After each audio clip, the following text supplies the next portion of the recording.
sauvage, sillonné chaque année par des promeneurs d'un après-midi ou des randonneurs aventureux. Je faisais partie de la seconde catégorie. J'étais venue aux États-Unis seule, sans ta mère. C'était les débuts de ce qui allait devenir la Silicon Valley, et une entreprise informatique impressionnée par mon CV m'avait payé le voyage pour me rencontrer. J'avais décidé de profiter de cette opportunité pour faire un peu de tourisme dans l'Ouest américain. Ainsi, après avoir résisté aux faux espoirs de jackpot à Las Vegas, c'est un bon mot déclencheur, hein. Après avoir détourné les regards des corps trop fiers des plages de Los Angeles et repoussé les alcools du port de San Francisco, j'avais décidé de me ressourcer au cœur de la nature, la vraie, celle qui nous rappelle à notre matière animale et nous remet à notre place dans le vivant. J'avais 29 ans à l'époque, et tu connais forcément ce sentiment. Je me croyais encore invincible. J'avais vaguement étudié la carte de mon parcours, en m'imaginant que le chemin serait de toute façon fléché, ou qu'à défaut, d'autres randonneurs me renseigneraient. Avec 3 jours de vivre dans mon sac à dos, en prévenant seulement ta mère de mon destination, je suis partie au petit matin à l'assaut des forêts de séquoia et des sommets rocheux à perte de vue. Excusez-moi, il y a mon daron qui a pris existence de Snapchat et qui vient de m'envoyer un chat. Voilà, ça m'a perturbé. C'est pas grave. Je suis partie au petit matin à l'assaut des forêts de séquoia et des sommets rocheux à perte de vue. Sur la route qui me conduisait au départ de ma randonnée du Half Dome Trail, j'aperçus au loin une plaine verdoyante au pied d'une montagne. Je fus si émerveillée par cette vision que je décidai de changer mon programme et de rejoindre cette vallée idyllique. Le premier jour se déroula comme je l'avais imaginé.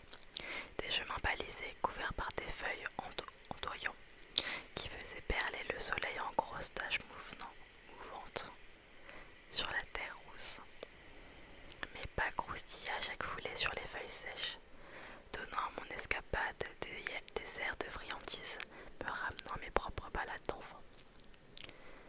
Je traversais un torrent, dont l'un des bras s'égarait dans la forêt pour ouvrir une nappe douce et calme au bord d'une plage sableuse. Je déjeunai copieusement et m'endormis sur un rocher plat, bercé par les chuchotements cristallins du cours d'eau qui ruisselait entre mes pieds. L'air était tiède, presque chaud, comme si l'été agonisait dans une dernière fièvre avant de céder sa place à la fraîcheur de l'automne. À mon réveil, je bus abondamment, goûtant chaque gorgée avec délice. Dans l'après-midi, d'autres randonneurs me racontèrent qu'ils avaient aperçu des daims, parfois un ours brun, dont ils s'étaient bien gardés de s'approcher. Je me souviens aussi de ce vieux couple d'Américains, si émerveillé d'avoir enfin vu un puma, qui semblait désormais prêt à mourir en toute sérénité.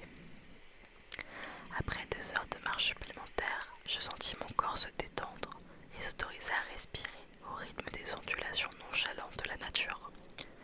Je retrouvais des sensations de bien-être, si puissantes qu'elles semblaient puiser dans les souvenirs ancestraux de l'espèce humaine. J'étais bien. D'invincible, je me sentais désormais immortel et par conséquent inconscient. Au 2 tiers de la première journée, les rencontres se firent plus espacées jusqu'à devenir inexistantes. À mesure qu'ils grimpaient à travers la forêt, le chemin se faisait plus diffus, de moins en moins évident à suivre, et à plusieurs reprises je dus revenir sur mes pas pour retrouver ce qui semblait être la piste principale. Au crépuscule de la forêt, ce nimba de teintes brûlantes dans une dernière explosion de lumière avant que la pénombre n'envahisse la montagne. Les oiseaux se turent, l'air se rafraîchit et la sueur qui éperlait le long de mon dos toute la journée me glaça. Alors que je tentais de retrouver un endroit accueillant pour camper et passer la nuit, j'aperçus 2 silhouettes se dessiner en amont de ma trajectoire. Je m'arrêtai et devinai la présence d'un homme et d'une femme qui venaient dans ma direction.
Je m'effondrais, dos contre un sapin, les fesses dans le terreau ruisselant de la forêt. Je n'avais plus aucune idée de l'endroit où je me trouvais, ni par où je suis arrivée. Je pus et mangeai, sans compter, tremblant de froid et de fatigue. Je suis au fond de moi que le moment était grave, que déjà tout avait basculé et que la mort furetait désormais entre les arbres, jetant des œillades curieuses vers mon corps transi. Je voulus avaler une gorgée d'eau pour me donner de la force, mais ma dernière bouteille était vide. Incapable d'envisager le pire, j'avais bu à ma soif, épuisant mes dernières réserves. Je lapais l'insignifiante couche d'eau sur plusieurs feuilles, puis je raclais les miettes de gâteau qui traînaient au fond de mon sac, avant de le laisser tomber par terre. Les rares affaires qui restaient à l'intérieur me semblaient peser une tonne. Je me mis alors à hurler, demandant s'il y avait quelqu'un. J'appelais à l'aide pendant plus d'une demi-heure. Enfin, abattu, je faillis m'écrouler. Je me relevai brutalement, les jambes tremblantes, la tête me tourna. Il fallait que je trouve un endroit sec. Je n'avais pas le choix. Je mis un pied devant l'autre et repris ma route dans une direction aussi qu'inconnue qu'incertaine. À mesure que les heures passaient, je redoutais l'arrivée de la nuit qui pourrait m'être fatale. Poussé par la peur, je parvins à tenir la cadence jusqu'à la fin de la journée. Mais vient un moment où je fus incapable de faire un pas de plus. Ou alors attendez, ça je connais pas ce mot. Ah non, je connais pas ce terme. Je m'appuyais contre un arbre. Je regardais autour de moi lorsque mon cœur se serra. À deux pas, un brin dépassait de derrière une souche déracinée. Je me figeai. J'attendis presque une minute. Pas un mouvement. Je me décidai à appeler. Hey! Pas de réponse. Je contournai les racines retournées. Le cadavre de l'homme reposait sur le dos. Un bras allongé, perpendiculaire au corps, et l'autre abattu sur le bras de son visage, ou de ce qu'il en restait. Plus de la moitié de la face avait été arrachée. Et je vous souhaite de bonnes nuits. Hein. J'ai lu la suite. Ouais, vous savez que vous passez toujours des super bonnes nuits avec moi, c'est ouf. Des lambeaux de chair pendaient sur les résidus de la mâchoire, dont les os brisés, scellés. Et seul un œil me fixait au fond d'une orbite fracturée en deux. L'homme tenait un fusil contre lui. Je m'approchai. Il commença à sentir la charogne, et je remis le peu que j'avais ingurgité. Je fis les larges empreintes griffues, imprimées dans la terre humide à côté des cadavres. Un ours, sans aucun doute. Réalisant que l'ours rôdait peut-être encore dans les parages, j'approchai ma main du fusil. L'homme le tenait fermement entre ses doigts crispés. Je tentai de les écarter, et ce fut l'effort de trop. Mes muscles m'abandonnèrent et je tombai par terre, le visage écrasé dans la bouillie de feuilles et de terre. Le tambour de l'orage déchira les yeux et explosa au-dessus de ma tête. L'éclair saturait l'air de son empreinte électrique, et je la vis apparaître, au loin, nichée entre les arbres. Au départ, je n'y ai pas cru. J'étais persuadée de délirer. Je me traînais à quatre pattes, des épines se figeaient dans mes mains. Des cailloux s'enfonçaient entre mes rotules, mais je ne m'arrêtais pas. À une dizaine de mètres se trouvait une cabane en bois. L'espoir me donna la force de me redresser. Essoufflé, comme si je venais d'échapper à la noyade, je parvins devant l'entrée. L'abri ressemblait à un petit chalet. Il y avait en effet deux portes et deux fenêtres qui donnaient vers l'extérieur. Aucune lumière ne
les yeux grands ouverts dans la nuit. Louis aux aguets. Je l'entendis de nouveau. Un bruit provenait de la pièce d'à côté, dans la partie du chalet fermée à clé. Des sons humains, saccadés et irréguliers, comme des sanglots. J'écoutais plus attentivement. Le timbre que je distinguais était celui d'un homme. Il pleurait en laissant échapper des hoquets de souffrance. Je chassais le malaise qui m'envahissait, et j'allais appeler lorsque j'entendis la porte claquer et les pas s'éloigner. Je voulus crier, mais ma gorge était si sèche que seul un souffle inaudible en sortit. Ce n'était pas possible. Ma seule chance de m'en sortir vivant ne pouvait pas m'échapper comme ça. Je parviens à me redresser et me retrouver dehors. Prudent, j'écoutais. Pas un bruit. Seul le bruissement des feuillages lorsque le vent plaquait son souffle froid contre mon corps, tremblant. Il y a quelqu'un. Pas de réponse. J'entrai. La pièce offrait les mêmes dimensions que la mienne. Une petite lampe de poche posée sur le dos éclairait le plafond, à la façon d'un spot fatigué. Je vis quelques pas et un sentiment étrange me parcourut. Attendez, on va quand même éviter que mon téléphone se casse la gueule, ça serait quand? Ok. Je vis quelques pas et un sentiment étrange me parcourut. Super. Et un sentiment étrange me parcourut. Je mis du temps à comprendre d'où ce malaise provenait. C'était l'odeur de la pièce. Une odeur familière. Déstabilisé, je perdis l'équilibre en un instant. Comment pouvais-je reconnaître une odeur si particulière dans un endroit aussi éloigné de chez moi? Je forçais mon esprit à identifier le lieu où j'avais déjà senti cette émanation unique. En vain. Mais ce faisant, mes yeux s'habituèrent un peu à la lumière et je distinguai un objet que je n'avais pas vu en entrant. Un sac de tissu beige en bandoulière. Je m'approchai et posai un genou à terre. C'est là que je décelai la présence d'une ample tache sur la toile. Sa couleur hésitait entre le brun et le rougeâtre, les teintes typiques du sang partiellement séché. Ce sac contenait peut-être de l'eau. Je tendis ma main, prêt à soulever le rabat du sac lorsque la toile bougea. Je retirai mon bras d'un mouvement sec. Quelque chose avait remué à l'intérieur de la besace. Au même moment, j'entendis des branches craquer derrière moi, dans la forêt, mue par un réflexe de peur. Je me précipitai dehors, refermai la porte derrière moi, trouvai un sapin aux ramures basses et m'accroupis en retenant mon souffle, quêtant l'entrée du chalet. J'écartai les branchages d'une main hésitante et distinguai une silhouette d'homme passer près de ma cage et s'arrêter devant l'entrée du refuge. Je me souviens alors que je n'avais pas refermé la porte de ma pièce. Il l'avait forcément remarqué. Immobile un instant, puis il se retourna pour scruter la forêt. Je vis alors son visage marbré par la lueur de la lune. Mon fils, à ce point, mon récit va te paraître incroyable, mais je te jure que je te dis la vérité. Ce visage apeuré et tordu par la souffrance, c'était le mien.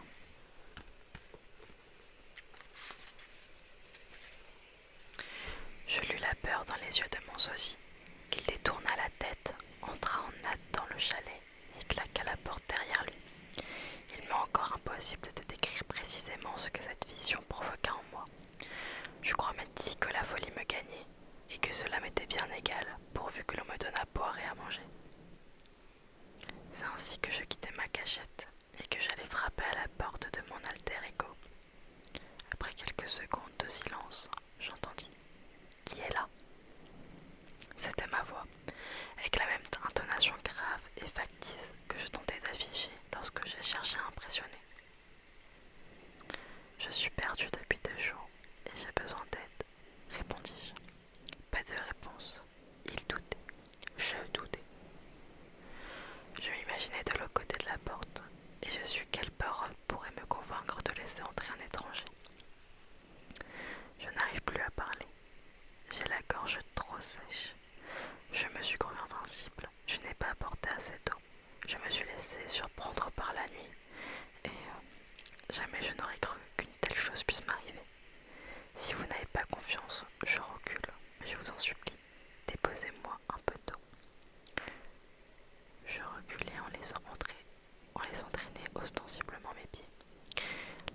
s'ouvrit. Je le vis, des pieds à la tête. Ou plutôt, je me vis. Un voile noir me rendit aveugle quelques secondes. Je perdis la notion du temps et de l'espace, mais une volonté tenace m'évitait l'effondrement. Lentement, je me redressai la tête. Elle me regardait avec méfiance, mais sans étonnement. Je n'ai pas d'eau non plus. Je ne sais pas où nous sommes et je n'ai rien pour allumer un feu, mais tu peux entrer.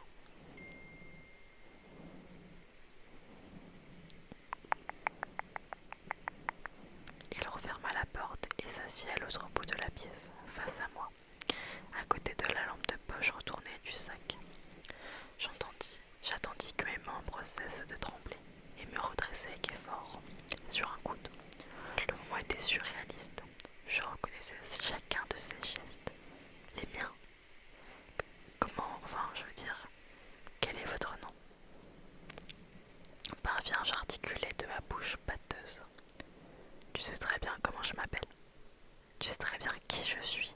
Et tu sais très bien que tu ne peux pas compter sur moi pour te tirer de là. Tout au fond de moi, j'envisageais qu'il soit encore possible que tout cela ne soit qu'une folle coïncidence. Je sais que tu espères que je te dise que nous sommes peut-être des simples sosies qui se retrouvent perdus ici par hasard, mais tu sais comme moi que ce n'est pas le cas. Comment es-tu arrivé ici? Dis-je entre deux souffles secs. Comme toi, c'est pour ça que je t'ai ouvert, parce que j'ai su que tu disais la vérité. Son ton n'était pas agressif, simplement plus confiant que le mien. On va mourir ici. Tu dis ça pour que je te rassure du contraire, parce que tu préfères que je te mente plutôt que d'avoir à te mentir à toi-même. Je me tue. J'étais face à moi-même. À quoi pour me mentir? Oui, j'allais très certainement mourir de soif ou d'hypothermie. Dans ce chalet, loin des miens, de ma femme et de mon avenir auprès d'elle. Nous demeurâmes silencieux et je me suis mis à somnoler, abruti par la fatigue et l'abattement moral jusqu'à ce qu'il rompe le silence. Tu n'as pourtant pas besoin de moi pour te mentir à toi-même. Tu es récemment devenu expert dans cette ultime malhonnêteté. À quoi faisait-il allusion? À mon inconscience au cours de cette balade mortelle. Il sourit, comme je souriais lorsque j'en savais plus que mon interlocuteur, et cette mimique me parut insupportable. Sois franc en moi, et le courage de dire les choses clairement. Cesse de faire semblant, ce n'est qu'un autre mensonge. Je ne suis pas toi, moi je n'ai pas pleuré toute la nuit comme une gamine qui a perdu ses parents. J'ai voulu crier, et ma voix s'était cassée. Il me considéra d'un air triste, si triste qu'une peine immense me broya le cœur. D'où venait cette émotion? Tu sais très bien que je ne pleurais pas parce que j'étais perdue ou que je craignais la mort. Tu connais la raison de cette souffrance. Un gouffre venait de s'ouvrir en moi. Je luttais contre cette angoisse dévorante, sans visage, et me concentrais sur ma survie. La seule chose qui comptait était de ne pas crever ici. Tu as l'air plus en forme que moi, dis-je. Tu dois pouvoir partir pour trouver des secours. C'est vrai, c'est moi qui ai bu la gourde de ce pauvre chasseur que tu as dû voir en arrivant près d'ici, mais qu'importe. Dans ton état, tu ne tiendras pas une journée de plus, et on est à au moins 2 jours de marche de la civilisation. Si on a de la maigre chance de survivre la bonne direction du premier coup, de suivre la bonne direction du premier coup, le temps qu'on revienne avec des secours, tu seras mort. Alors quoi? On attend de crever ensemble. Pourquoi es-tu là si ce n'est pas pour m'aider, hein? À quoi tu sers, espèce de... Mais je ne terminais pas ma phrase. Je n'en avais plus la force. Je suis là pour t'aider, répliqua-t-il. Mais peut-être pas comme tu l'espérais. Si je meurs avant d'avoir compris tes conneries d'énigmes, tu n'auras servi à rien. Il releva la tête et me regardait comme s'il me voyait pour la première fois. Ses yeux étaient emplis de larmes, puis il reprit notre air pensif. C'est juste, et ce serait si malheureux. Alors ta faible chance d'en sortir, c'est qu'on quitte cet abri tous les deux, en espérant qu'on trouvera de l'eau quelque part. Je t'aiderai à marcher. On partira demain matin. D'ici là, essaye de... Sa voix fut couverte par un bruit sourd et puissant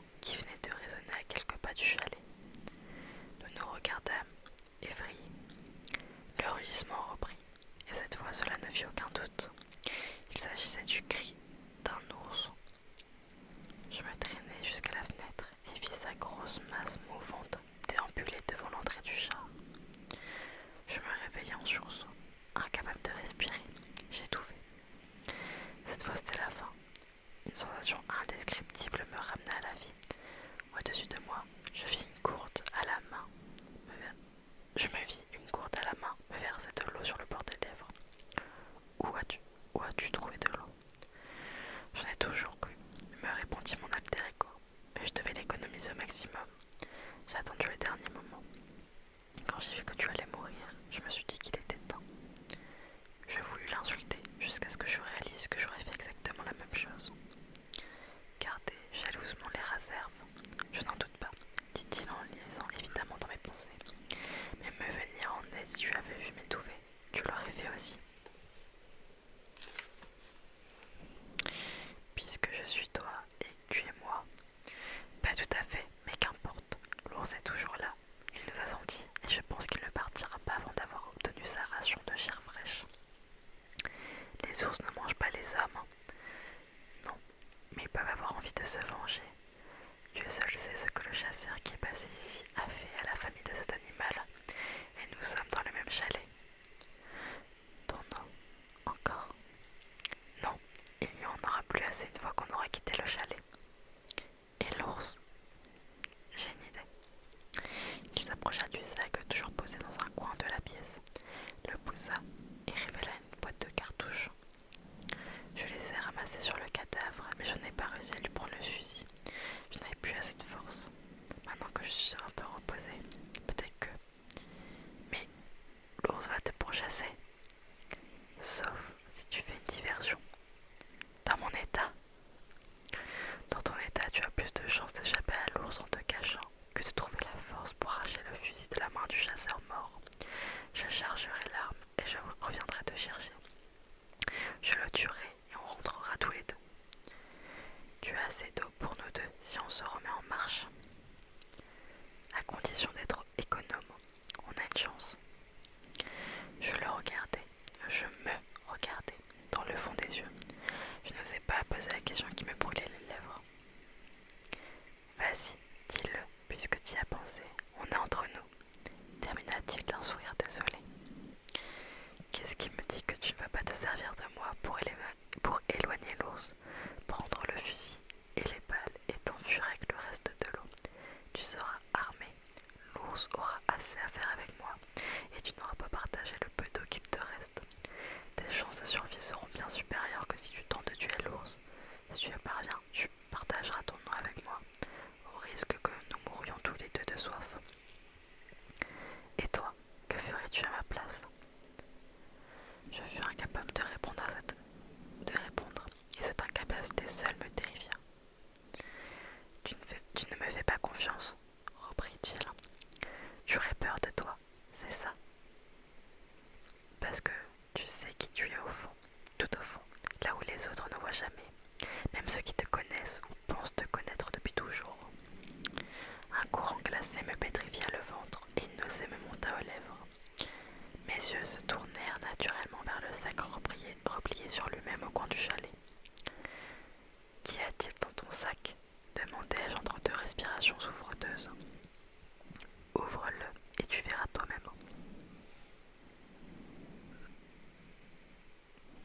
Depuis que je l'avais vu bouger, ce sac m'effrayait et m'obsédait tout à la fois.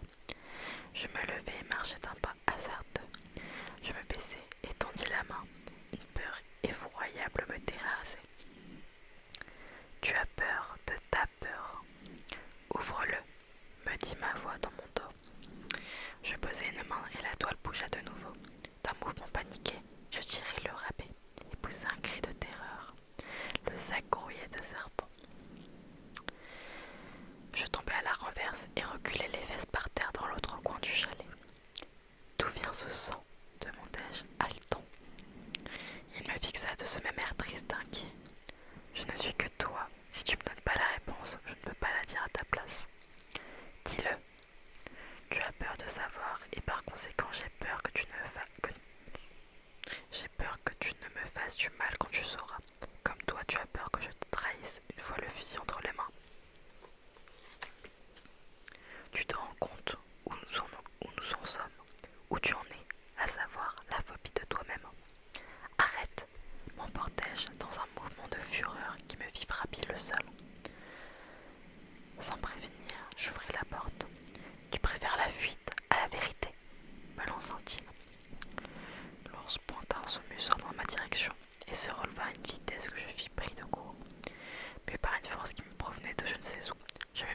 courir droit devant, jusqu'à la chute, prévisible et qui me serait fatale.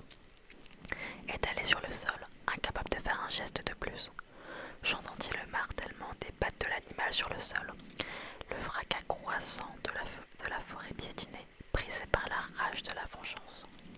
Je pensais à l'image du visage déchiqueté du chasseur, à ma femme, à ma vie, à mon alter ego. Il m'avait abandonné, il m'avait trahi, comme je l'aurais fait, pensais-je. Je serais parti avec le fusil et l'eau, seul, me convaincant qu'il valait mieux que l'un d'entre nous survive plutôt que les deux meurent. Le coup de fusil claqua et le sol trembla si fort que les vibrations parcoururent tout mon corps. J'ouvris les yeux. L'ours gisait sur le flanc à mes côtés. La balle avait perforé son poumon et du sang s'écoulait de la blessure.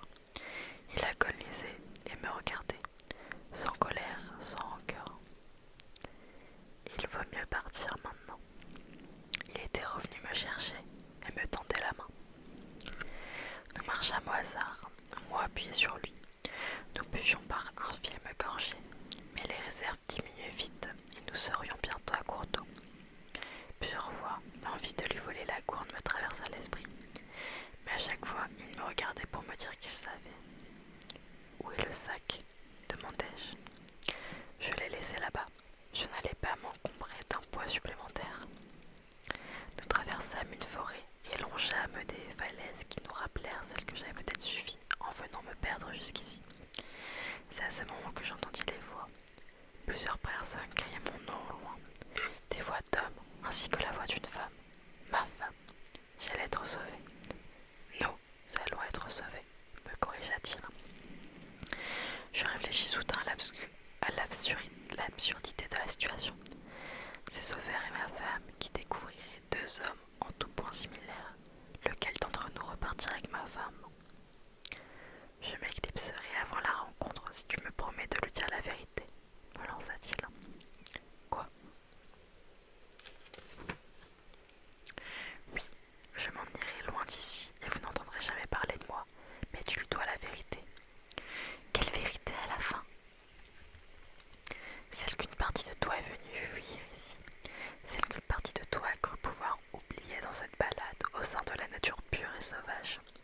Tu n'es pas là pour le plaisir ou le repos, tu es là parce que tu as été lâche. De la pire des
souris de la façon la plus étrange qui soit en prononçant ces derniers mots.